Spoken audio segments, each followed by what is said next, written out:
First call చేసి అనిల్ గారు మీరు కాల్ చేసి ఇలా చేయాలన్నప్పుడు మీ అసలు ఏంటి ఆ టైంలో అసలు నేను అనిల్ గారిని గట్టిగా హగ్ చేసుకొని ఆల్మోస్ట్ సార్ చాలా థ్యాంక్స్ సార్, అసలు never imagined in my life. అసలు చిరంజీవి గారికి నేను చేస్తానని కల్లో కూడా ఊహించలేదు. ఎందుకంటే ప్రతి ఒక్క డాన్స్ మాస్టర్ గా ఒక డ్రీమ్ అండి. ఎవరైనా చిరంజీవి గారు ఇట్ సెల్ఫ్ ఆయన ఒక గ్రేస్ స్టైల్ అని క్రియేట్ చేసుకున్నారు.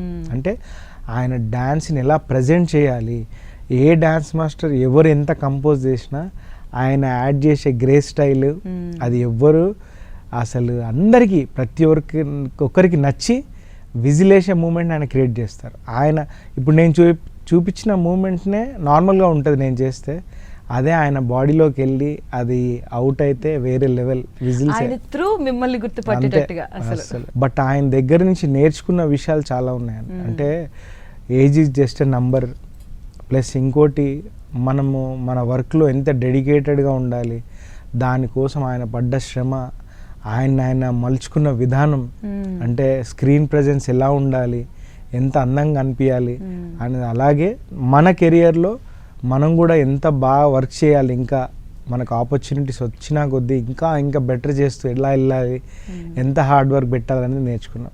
అంటే ఈ ఒక్క సాంగ్ కూడా మిగతా సాంగ్స్ లో కూడా ఎక్కడ ఆయన అలసిపోయేటట్టుగా అలా ఏం కనిపించలేదు అసలు. మీరు చూస్తే రామ్మ చిలకమ్మ వెంకటేష్ గారు అండ్ చిరంజీవి గారు అది నేనే చేశాను. మళ్ళీ మామ దగ్గరికి ఇంట్లోకి వచ్చినప్పుడు ఇంటర్వెల్ ముందు వచ్చే ఆ సాంగ్ కూడా నేనే చేశాను. ఆ సాంగ్స్ లో కూడా రామ్మ చిలకమ్మ కూడా మళ్ళీ చేయడము, వెంకటేష్ గారు చిరంజీవి అసలు అనిల్ గారు thought K hats off first of all.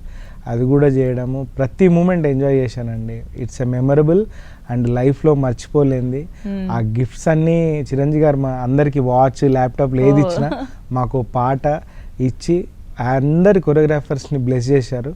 ఈ ఎనర్జీని, ఈ సక్సెస్ని మేము మా లైఫ్లో కొనసాగిస్తాం తప్పకుండా. అండ్ మీరు ఎట్ ఏ టైం వెంకటేష్ గారికి అండ్ చిరంజీవి గారికి కంపోజ్ చేసినట్టే ఇంకా ఎట్ ఏ టైంలో ఇద్దరు. సో సూపర్ అసలు. అండ్ నయనతారతో ఎలా ఉందండి ఎక్స్పీరియన్స్? ఆవిడ వర్క్ చేయడం సీనియర్ ఆర్టిస్టులు ఎంత కేర్ఫుల్గా ఉంటారు each and every block, costume wise, makeup wise. Sasirekha song చూస్తే అసలు కాస్ట్యూమ్స్తో ఇంకా మోర్ నేమ్ వచ్చింది. చిరంజీవి గారి డాటర్ చేశారు కాస్ట్యూమ్స్, స్టైలింగ్ అంతా. అసలు అంటే ఒక చేంజ్ ఓవర్కి వెళ్ళాలి, వేరే లుక్లో ఉండాలి, ఎందుకంటే ఫ్లాష్ బ్యాక్ ఎపిసోడ్ ఇంకొంచెం యంగ్గా కనిపించే కాస్ట్యూమ్స్ వేయాలని వేశారు. ఆ కాస్ట్యూమ్స్తోనే నెక్స్ట్ లెవెల్ లుక్ వచ్చింది. బాలకృష్ణ గారితో కూడా వర్క్ చేశారు. సో ఆ అవకాశం ఎలా వచ్చింది? ఆయనతో వర్కింగ్ ఎక్స్పీరియన్స్ ఎలా ఉంది? అది బోయపాటి గారికి నేను సరైనోడు టైటిల్ సాంగ్ చేశాను, డూడు సాంగ్. దాని తర్వాత మళ్ళీ మధ్యలో ఆయన చాలా సినిమాలు చేశాను, గ్యాప్ వచ్చింది. మళ్ళీ అఖండకి పిలిచినప్పుడు వెళ్ళాను. నేను వెళ్ళిన తర్వాత బాలయ్య గారి సాంగ్ సినిమాలో ఒకే సాంగ్ అన్నారు, డాన్స్ నంబర్. సార్ నేను బోయపాటి గారిని అడిగాను, సార్ ఇంతమంది డాన్స్ మాస్టర్లు ఉన్నారు, నేను ఒక డౌట్ ఉంటుంది కదా, ఎందుకు నాకు ఈ అవకాశం ఇచ్చారంటే, బ్రో నాకు మీరు సరైనోడ్లో సాంగ్ చాలా బాగా నచ్చుతుంది, నాకు అలా డిఫరెంట్గా చేసి ఇవ్వండి అని చెప్పేసి అన్నారు. అసలు ఇంకా మొదటిసారి బాలకృష్ణ గారు దొరకడము, యాయా జై బాలయ్యకి ఏదో కొత్తగా చేయాలి అంటే అన్యూజువల్గా. ఇంకోటి సినిమాలో ఒకే సాంగ్ డాన్స్ అది కూడా చిన్న పిల్లల దగ్గర నుంచి పెద్దవాళ్ళ వరకు అందరూ సినిమాలో బిగినింగ్ లో వస్తుంది. దాని టెన్షన్ ఏంటంటే సినిమాలో ఫస్ట్ సాంగ్ కాబట్టి బాగా చేసినా అప్రిషియేట్ చేస్తారు, బాగా చేయకపోతే కూడా అంతే మనకు పడతాయి